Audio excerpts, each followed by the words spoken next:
आहात? सर्वप्रथम शिल्लेगाव जिल्हा परिषद गट क्रमांक 41 या ठिकाणाहून माझी पत्नी सौभाग्यवती शोभाताई सुभाष राजे भोसले, संचालिका गंगापूर सहकारी साखर कारखाना या उमेदवार म्हणून राष्ट्रवादी काँग्रेस पार्टीचे आदरणीय स्वर्गवासी अजितदादा पवार आणि आदरणीय शरदचंद्रजी पवार यांच्या घड्याळ या निशाणीवर निवडणूक लढत आहे. त्याचबरोबर या पंचायत समिती गणातून माझे मित्र श्री दादासाहेब कारभारी पाटील जगताप, संचालक गंगापूर सहकारी साखर कारखाना, हे सुद्धा सिद्धनाथ वाडगाव गणातून पंचायत समिती निवडणूक लढत आहे. माझे दुसरे सहकारी शिल्लेगाव पंचायत समिती गणातून श्री शुभम नारायण बोराडे हेही पंचायत समिती या ठिकाणी लढत आहे आणि तिन्ही उमेदवाराची निशाणी घड्याळ आहे. आणि सांगायचं म्हणजे विकासाच्या मुद्द्यावर आम्ही बोलतो आहे. विरोधक आहे ना, विकासाच्या मुद्द्यावर बोलत नाही. खरं म्हणजे अजितदादांनी जी लाडकी बहीण योजना आणलेली आहे ती अजितदादाने आणली आहे आणि लाडक्या बहीण यावेळेस अजितदादाचं घड्याळ मागं ठेवणार नाही आहे. अजितदादाचं घड्याळ हे घराघरात जाणार आहे. शिल्लेगावातच नाही, गंगापूरच नाही, छत्रपती संभाजीनगरच नव्हे, संपूर्ण महाराष्ट्रामध्ये अजितदादाची घड्याळ ही यावेळेस अजितदादाला एक शेवटची श्रद्धांजली म्हणून या ठिकाणी घड्याळीला 100% लोक मतदान करणार आहेत. आणि नवीन चेहरा, फ्रेश चेहरा, विकासाच्या मुद्द्यावर उभा राहिलेला माणूस, विकासाच्या मुद्द्यावर उभा राहिलेली बाई आणि माझी मंडळी ही उच्च सुशिक्षित असल्यामुळं तिला जिल्हा परिषदमध्ये जाऊन तिला स्वतःचे कामं म्हणजे इतर लोक त्यांचे मंडळी जे आहेत ते स्वतः काम बाहेरून पाहणारे, परंतु माझी मंडळी उच्च शिक्षित असल्यामुळं ती मला पाहण्याची गरज नाही, ती स्वतःचे काम पाहणार आहे. आता सध्या तुम्ही शिल्लेगाव गणामध्ये फिरत आहात, सगळ्यात मोठे प्रश्न तुम्हाला कोणते जाणवत आहेत? मला सगळ्यात मोठे प्रश्न म्हणजे रस्त्याचे.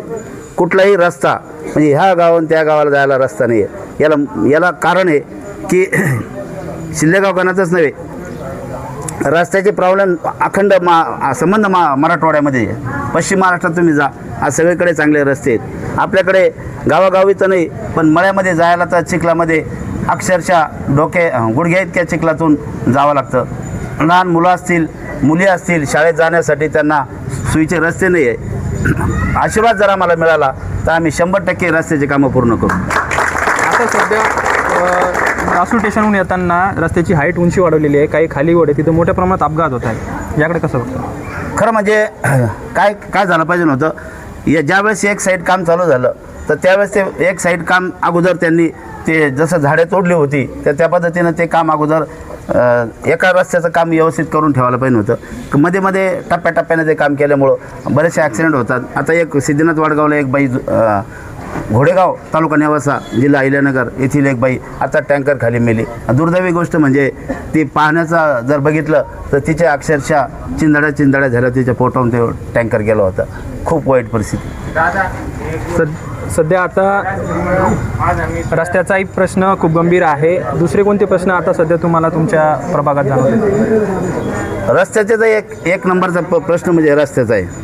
2 नंबर प्रश्न म्हणजे दवाखाने सोयीसुविधा उपलब्ध व्यवस्थित नाही आहे. जिल्हा परिषदेच्या मार्फत जे काही सरकारी दवाखाने आतापर्यंत त्याच्यावर कोणाचा वचक नाही आहे आणि त्या ठिकाणी प्रशासनावर वचक ठेवण्यासाठी माझी मंडळी व मी व माझ्या पंचायत समितीचे सदस्य कटिबद्ध राहणार आहे. निवडून आल्यानंतर सगळ्यात पहिले प्राधान्यक्रम काय असेल? निवडून आल्यानंतर सगळ्यात पहिलं प्राधान्य म्हणजे शेतकऱ्याचे जे हाल होत आहे, म्हणजे मी वेळोवेळी ते सांगते रस्त्याचं, तर पहिला प्रश्न रस्त्याचा. आणि गावातील कुठल्याही प्रकारचे दिवे नाही आहेत. जे पश्चिम महाराष्ट्रात जाऊन बघा, गावात असं चकमक दिवाळी झाली पाहिजे असं प्रकारचे काम करू, गट्टू बसू आणि ड्रेनेजचे कामं करू. म्हणजे जे सुविधा पाहिजे, जसं अन्न वस्त्र निवारा माणसाच्या मूलभूत 3 गरजा आहे, या 3 मूलभूत गरजा करण्याचा 100% प्रयत्न करू. आता सध्या एवढ्या मोठ्या प्रमाणामध्ये जनता तुमच्या सोबत आहेत, मग विरोधकांच्या ह्या निवडणुकीकडे कसं बघता? विरोधकाच्याकडं व्हिजन काहीच नाही आहे. माझ्यासमोरचा जो उमेदवार आहे त्याने गावागावामध्ये भांडणं लावलेली आहेत, गावागावामध्ये 2 गट करून ठेवलेले आहेत. अनेक लोकांचे विहिरीचे पैसे खाल्ले आहेत, अनेक लोकांच्या गाईगोठीचे पैसे खाल्ले आहेत, अनेक माझ्या महिला भगिनींना पगार चालू करतो म्हणून त्यांच्याकडून पैसे खाल्ले आहेत. विरोधकावर बोलण्यासारखं असं आहे की त्याच्या बोलल्यामुळं आपल्याही वाणीला म्हणजे मी सुद्धा उच्च शिक्षित असल्यामुळं मी पद्मश्री डॉक्टर विठ्ठलराव विखे पाटील कॉलेजचा MA फर्स्ट विद्यार्थी आहे. मी प्रवरा सहकारी बँकेत 20 वर्ष नोकरी केली आहे. मला 2 मुलं आहेत. माझे दोन्ही मुलं वेल एज्युकेटेड आहे. मोठा मुलगा माझा क्षितिज कुमार सुभाष राजे भोसले SBI मॅनेजर आहे, तो जालन्याला कार्यरत आहे. लहान मुलगा आकाशकुमार सुभाष राजे भोसले हा छत्रपती शिवाजी इंटरनॅशनल एअरपोर्ट मुंबई येथे फ्रान्स एअरलाईन्सला ड्युटी मॅनेजर आहे. म्हणजे 1.5 लाख रुपये दोघांना पेमेंट आहे. कर्मधर्मात सुयोगाची गोष्ट अशी आहे की मला 50-60 एकर जमीन आहे. माझं दरडोई शेतीचं 25 ते 30 लाख रुपये उत्पन्न आहे. म्हणजे माझी परिस्थिती चांगली असल्यामुळे मी समाजकारण करण्यासाठी या ठिकाणी पुढे आलेलो आहे. तर आता जनतेला काय आवाहन कराल? जनतेला एकच आवाहन कराल की अजितदादाला जर खरी श्रद्धांजली द्यायची असेल तर घड्याळ्या चिन्हावर मतदान देऊन आम्हाला भरघोस मतांनी निवडून द्या. शोभाताई सुभाष भोसले बोलते. मी आज शिल्लेगाव गट 41मधून उमेदवारी राष्ट्रवादी काँग्रेस पार्टीचे उमेदवार म्हणून उभी आहे. मी आज लाडक्या बहिणींना आवाहन करते. आपल्याला अजितदादांनी लाडकी बहीण योजना सुरू करून दिलेली आहे आणि ज्या महिलांना लाडक्या बहिणीचे पैसे भेटत नसतील त्यांच्यासाठी मी लाडक्या बहिणीचे पैसे त्यांना पूर्ण करून देण्यासाठी मदत करीन. पूर्ण लाडक्या बहिणींना आपण ही योजना लागू करून सर्वांना ते पैसे मिळवून देण्यासाठी मी अतोनात प्रयत्न करीन. एवढंच मी आवाहन करते आणि लाडक्या बहिणींनी सगळ्यांनी मिळून आम्हाला राष्ट्रवादी काँग्रेस पार्टीला भरभरून मतदान करून विजयी करावे एवढीच मी नम्र विनंती करते आणि माझे 2 शब्द संपवते. मी भविष्यामध्ये जर मला जनतेने स्वीकारलं तर गोरगरीब जनतेच्या गायगोट असेल, विहीर असेल, इतर काही अनुदान असेल, शेती उपयोगी अवजारे असेल त्यासाठी जास्तीत जास्त शेतकऱ्याला फायदा मिळून येईल हे माझं काम मी पूर्ण करेन. आता सध्या प्रश्न तुम्ही जे दिसत आहेत तुम्हाला तुमच्या भागातले, तर कोणते प्रश्न तुम्हाला प्रकर्षाने जाणवतात की ज्याचं काम करण्याची गरज आहे? लाईटचा प्रश्न आहे, रस्त्याचा प्रश्न आहे, पाण्याचा प्रश्न आहे आणि जे पंचायत समितीच्या माध्यमातून जे मार्गी लावतील ते मार्गी लावण्याचा प्रयत्न 100% करेल मी. बरं, आता जनतेला काय आवाहन करायचं मतदानासाठी? जनता आमच्या पाठीची आहे. नाही, मतदानासाठी काय सांगाल आता? मतदान करा म्हणून जनतेला एवढंच आवाहन करेल की तुम्ही आमच्यावर विश्वास ठेवून आम्हाला निवडून द्या. आम्ही तुमच्या विश्वासात पात्र राहू. येणाऱ्या 7 तारखेला घड्याळाने सर्व मतदान करतील असं आम्हाला. मी आकाशकुमार सुभाष राजे भोसले. आमची आई सौ शोभाताई सुभाष राजे भोसले या जिल्हा परिषद शिल्लेगाव गटातून व दादासाहेब कारभारी जगताप हे वडगाव गणातून पंचायत समितीसाठी उभे आहेत. मी आवाहन करतो प्रत्येक शेतकऱ्यांना आणि शेतकरी पुत्रांना या बदल घडवण्यामध्ये सामील व्हा. 2025 संपून गेला, 2026 चालू झाला. 26पर्यंत सुद्धा वाड्या वस्तींवरती जाणारे जे रस्ते असतील, आरोग्य सुविधा असतील, त्यानंतर शाळेची जी अवस्था झालेली आहे, या शाळेच्या अवस्थेची जिल्हा परिषद प्राथमिक शाळा यांची जी अवस्था झाली आहे हे बदलण्यासाठी, डेव्हलपमेंट करण्यासाठी आणि बदलासाठी सामील व्हा आणि तुमचं मताचं दान या पेटीत टाका आणि हीच तुमची श्रद्धांजली राहील. अजितदादांसाठी एक मताचं दान श्रद्धांजली म्हणून व्हा हे आवाहन करतो प्रत्येक मतदारांना. काय सांगाल? आता सध्या तुम्ही एक नागरिक आहात, नागरिक म्हणून काय तुम्हाला परिस्थिती आठवते? मी एक झोडेगावचा नागरिक आहे आणि सुज्ञ नागरिक आहे. कुणाला मत द्यावं, कोणाला देऊ नये, कोण उमेदवार चांगला आहे, कोण थापाडे आहे हे मी सगळ्यांची हिस्ट्री सांगू शकतो. आता आमच्या मतदारसंघामध्ये जर विचार केला जिल्हा परिषद गटामध्ये तर दादासाहेब पाटील जगताप हे 2007ला पंचायत समितीला राष्ट्रवादीकडूनच निवडून आले होते आणि त्यांनी खूप चांगले कामं करण्याचा प्रयत्न केलेला आहे.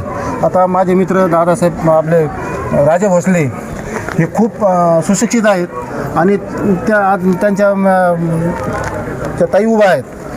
तर त्या गंगापूर सहकारी साखर कारखान्याच्या संचालिका आहेत आणि स्वतः बोलतात. म्हणजे राजे भोसले तर आहेच, पण ताई पण कुठलाही प्रश्न सुशिक्षित असल्यामुळं स्वतः मांडू शकतात. हे असे पतीच्या भरोश्यावर काही काम करतील असं मला वाटत नाही. म्हणूनच आम्ही गावकरी जास्त प्रमाणात ताईसोबत दादासाहेब पाटील जगतापसोबत आहोत. आणि प्रश्न जर म्हटले जिल्हा परिषद गटामधले तर बरेच प्रश्न रस्त्याचे आहेत. रस्त्याचे प्रश्न असल्यामुळं शिवरस्ते असतील शेतकऱ्यांचे ते जिल्हा परिषद मार्फतच होतात, ग्रामपंचायत मार्फत होतात. त्यामुळं हे मार्गी लावतील 100% अशी आम्हाला आशा आहे आणि ते कामं करतात म्हणून आम्ही गावकरी त्यांच्यासोबत आहोत. राहिला प्रश्न विरोधी उमेदवाराचं जर तुम्ही विचारलं तर विरोधी उमेदवार हे गावागावात भांडणं लावणे आणि भांडणं करणारे लोक सोबत ठेवणे हा त्यांचा एक उद्योग आहे. आणि हा असं जर बघितलं तर हा माझा स्वतःचा अनुभव आहे, दुसऱ्याची मला सांगण्याची गरज नाही. म्हणून मी स्पष्ट गावकऱ्यांना सुद्धा एक विनंती करणार आहे का असल्या उमेदवाराच्या पाठीमागं जाण्यापेक्षा एक चांगल्या माणसाच्या पाठीमागं जर तुम्ही उभे राहिले तर निश्चितच आपल्या भागाचा विकास होईल आणि ज्या समस्या आहे सामाजिक समस्या त्या निर्माण होणार नाही. एवढंच मी बोलतो. माझं नाव ज्ञानेश्वर काकडे. माझं मूळ गाव तसं खोपेश्वर आहे, पण झोडेगावमध्ये राहतो मी आणि झोडेगावसाठीच तळमळ करतो. तशी तळमळ तर माझी जिल्हा परिषदेचा जो गट आहे शिल्लेगाव आणि सिद्धेनाथ वाडगाव जे गण आहे त्यासाठी माझी तळमळ खूपच असती. मी स्वतः PhD हॉर्टिकल्चरमध्ये डॉक्टर पंजाबराव देशमुख कृषी विद्यापीठातून मी PhD घेतलेली आहे. तर ह्या गटामध्ये जे प्रश्न आहे ते मला तळमळीने असे वाटते का मुख्य 5 आहे. जे रस्ते पाहिला तर, दुसरा वीज, तिसरा शिक्षण, चौथा इरिगेशन म्हणजे पाणी शेतीसाठी किंवा पिण्यासाठी आणि 5वा ज्याला म्हणू शकतो आपण शेतकऱ्यांचा. तर अशा मुद्द्यावर मला उच्च शिक्षित असल्यामुळं खूपच तळमळ आहे आणि आजच्या या उमेदवार राष्ट्रवादी काँग्रेस पक्षाकडून ज्या शोभाताई सुभाष भोसले या पण उच्च शिक्षित आहे आणि त्यांचे मिस्टर विशेष म्हणजे ते पण उच्च शिक्षित आणि पश्चिम महाराष्ट्रात राहिल्यामुळं त्यांची मानसिकता पण डेव्हलपमेंटची म्हणजे विकासाची. तर मला तळमळीनं हे वाटतं का त्या उच्च शिक्षित असल्यामुळे जर त्यांना आपण सर्वांनी साथ दिली आणि घड्याळ राष्ट्रवादी काँग्रेस पार्टी म्हणजे त्यांच्या निशाणी घड्याळ त्या जर जिल्हा परिषदेला आपण पाठवलं आणि योगायोग जर त्या अध्यक्ष झाल्या तर खरोखर पश्चिम महाराष्ट्राची जी त्यांची मानसिकता आहे, त्यांचे मिस्टर जर 20 वर्ष तिथं सेवा करीत असले तर ऑटोमॅटिक मी पण पश्चिम महाराष्ट्रात प्रवरनगरलाच 12वीपर्यंत शिक्षण घेतलेलं आहे. त्याच्यानंतर गुजरातला होतो मी. गुजरातचं डेव्हलपमेंट आत्ताचे जे मी पाहतो ना एक वातावरण, तर हे काय होतं, पहिले लोक म्हणायचे की एखाद्याला मुलं नसले होत तर मी देवाला सोन्याचं अंगडं टोपडं वाईन, पण जेव्हा मुलगा होतो तर त्यावेळेस ते त्यांची मानसिकता बदलायची आणि ते सोन्याच्या अंगडं टोपड्याऐवजी कपड्याचंच अंगडं टोपडं द्यायचे म्हणजे हे करायचे, चालाकी करायचे देवाबरोबर. आणि आत्ताचे जे बाकीचे उमेदवार आहे त्यांचं पण असंच आहे. जर त्यांना विकास विकास म्हणायचं असलं, त्यांची मानसिकता नाही फक्त नाव विकास, तर ते गावात येऊन असं म्हणू शकता एखादे नवीन जन्म झाला एखाद्या मुलाचा तर त्याचं नावच विकास ठेवा आणि हाच तुमचा विकास आहे. पण त्यांना या 5 ज्या मूलभूत गरजा आहे कोणत्या, रस्ते, पाणी, वीज, शिक्षण आणि आरोग्य याच्यावर काही घेणं देणं नाही. आणि मी गुजरातमध्ये जवळजवळ 7 वर्ष राहिलेलो आहे. तिथला जर रस्ते पाहिले ना, खरोखरच रस्त्यामुळं मला प्रत्येक वेळेस मी बम साहेबाला पण त्या आमसभेमध्ये बोललेलो आहे की टोका ते गल्ले बोरगावपर्यंत रस्ता व्हायला पाहिजे. तर त्याने मला काय मुख्य रस्ता आहे म्हणलं गंगापूर आणि रत्नपूर मतदारसंघातला, ही पश्चिम महाराष्ट्र आणि वेस्टर्न महाराष्ट्र किंवा वेस्टर्न इंडिया म्हणजे उत्तर भारताची दोरी म्हणलं, 4 राष्ट्रीय महामार्गाला हा लिंक रोड करा म्हणलं. तर त्यांचं उत्तर काय होतं मला का माझ्या मतदारसंघात काय तोच रस्ता आहे का? अहो सर म्हणलं हा मागासलेला भाग आहे. स्वातंत्र्याला आता 79 वर्ष झाले. मी जवळजवळ त्यांना म्हणजे 2014 पासून म्हणतो. त्यांचं एकच तुंतुनं, त्यांनी आंतरराष्ट्रीय स्टेडियम वाळूजला करणार म्हणत होते, ते हवेतच उडून गेलं. त्याच्यानंतर शुलीभंजन, वेरूळ, भद्रा मारुतीला 435 कोटी 5-5 वेळेस बजेटच्या वेळेस आलं ना. तुम्ही पण पत्रकार आहे, तुम्ही पाहिलं असं शुलीभंजन, भद्रा मारुती, वेरूळ 1 रुपया सुद्धा खर्च नाही झाला आणि सत्ताधारी पक्षाचं सरकार आहे. मला तळमळ एक सुज्ञ नागरिक म्हणून असं वाटतं, तळमळ वाटते का गुजरात सारखा किंवा दुसऱ्या राज्यासारखा विकास. अहो तुम्ही 79 वर्ष झालं, या आमच्या पिढ्या चालल्या, कधी विकास होणार? आम्हाला भारतीय नागरिक आहे, आम्हाला काही हक्क नाही का ह्याच पिढीत आत्ताच कोणती योजना सरकारकडे? लोक म्हणतात का सरकारकडे पैसे नाही. अरे दररोज टॅक्स भरतो आम्ही. यो टॅक्स कुठं जमा होतो? साबण खरेदी करा, कोलगेट खरेदी करा, गाडी खरेदी करा, सरकारकडे पैसे नाही. कोणी उठसूट म्हणतं का सरकारकडे पैसे नाही? तर मला असंच वाटतं शोभा ताईला मतदान करा, राष्ट्रवादी काँग्रेस पक्षाला, त्यांचं निशाणी घड्याळ आहे. आणि त्याचबरोबर सिद्धेनाथ वाडगावमध्ये दादासाहेब कारभारी जगताप यांचं पण राष्ट्रवादी पक्ष आहे, त्यांचं पण निशाणी घड्याळ आहे. यांना भरभरून मतदान करा आणि विकासाला तोंड फोडा, एवढीच मी सर्व नागरिकांना विनंती करतो. जय हिंद, जय महाराष्ट्र.